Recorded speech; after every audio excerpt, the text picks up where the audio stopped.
یہ ٹرسٹ کہیں جب پیدا ہو گیا رب تعالیٰ میں تو پھر ہم پریشان نہیں ہوں گے. اس کی میں ایک مثال آپ کو دے سکتا ہوں اپنی روزمرہ زندگی سے. ہم میں سے ہر شخص نے اپنے بچپن سے لے کے اس بڑھاپے تک کا وقت گزارا ہے. ہم میں سے کبھی کسی کے ذہن میں بھولے سے بھی یہ خیال نہیں آیا کہ جب ہم گھر جائیں گے تو ہماری والدہ ہمیں کھانا نہیں دیں گی، ہماری والدہ ہمارے آرام کا خیال نہیں کریں گی، ہمارے بستر کا خیال نہیں کریں گی، ہمارے کپڑوں کا خیال نہیں کریں گی. کبھی بھولے سے کبھی فکر کبھی بھی ایک خیال نہیں آیا. وہ ایک یقین ہے اور اس کے بارے میں ہمیں سوچنے کی ضرورت بھی نہیں پڑتی. اتنا پختہ یقین ہے دل میں ہمارے کہ ہماری والدہ موجود ہیں، وہ ہمیں لک آفٹر کر لیں گی. اور نہ کبھی ایسا ہوا کہ ہم میں سے کوئی اپنے پڑوس میں گیا ہو یہ کہنے کے میری والدہ کے پاس سفارش کرو کہ مجھے کھانا دے دیں. عجیب بات ہے کہ وہ ہستی جس کو ہم اپنی والدہ سے 70 گنا زیادہ مہربان گردانتے ہیں، اس کے بارے میں ہمیشہ شک و شبہ رہتا کہ یہ کام ہوگا کہ نہیں ہوگا.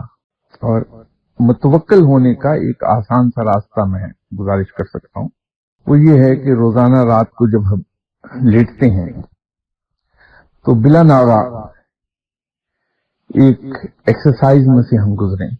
اور وہ ایکسرسائز یہ ہے کہ ہم یہ یاد کریں کہ زندگی میں کب کب ہمیں یہ یقین ہو گیا کہ ہمارا یہ کام نہیں ہوگا اور اچانک رب تعالیٰ نے غیب سے کوئی سبب بنایا اور وہ کام ہو گیا. کب کب ہم مایوس ہو گئے اور عین اس لمحے پر جب ہم پوری طرح مایوس ہو رہے تھے ہماری ضروریات پوری ہو گئیں. کب کب ہم نے یہ سمجھا کہ ہماری یہ جو ضرورت آن پڑی ہے اچانک یہ ہمارے وسائل سے کہیں باہر ہے اور اس کا کہیں سے کوئی بندوبست نہیں ہو پائے گا. عین آخری لمحے پر وہ بندوبست ہو گیا. یہ ایکسرسائز ہم روز کرتے چلے جائیں. ایک ہفتے 10 دن کے بعد ہی آپ اپنے اندر ایک حیرت انگیز تبدیلی دیکھیں گے کہ رب تعالیٰ کی ربوبیت پہ یقین آنے لگے گا اور انسان آہستہ آہستہ متوکل ہونے لگتا.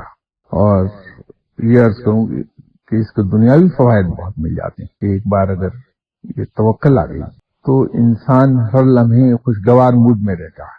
اس کی طبیعت میں ایک عجیب سی سرخوشی رہتی ہے. وہ ہر ایک انسان سے ہنس کے بولتا ہے، خوشی سے بات کرتا ہے. بڑی گرمجوشی پیدا ہوتی ہے اس کی آواز میں، اس کی حرکات میں، جو ہر ایک کو اچھی لگتی ہے. تو یوں انسان پاپولر بھی ہوتا ہے کیونکہ انسان کے اندر چڑچڑا پن اور غصہ اس وقت آتا ہے جب انسان میں مایوسی اور ناکامی کا غم پلنے لگتا ہے تو انسان شارٹ ٹیمپر ہو جاتا ہے اور شارٹ ٹیمپر ہونے کے نتیجے میں بہت سی قباحتیں پیدا ہوتی ہیں.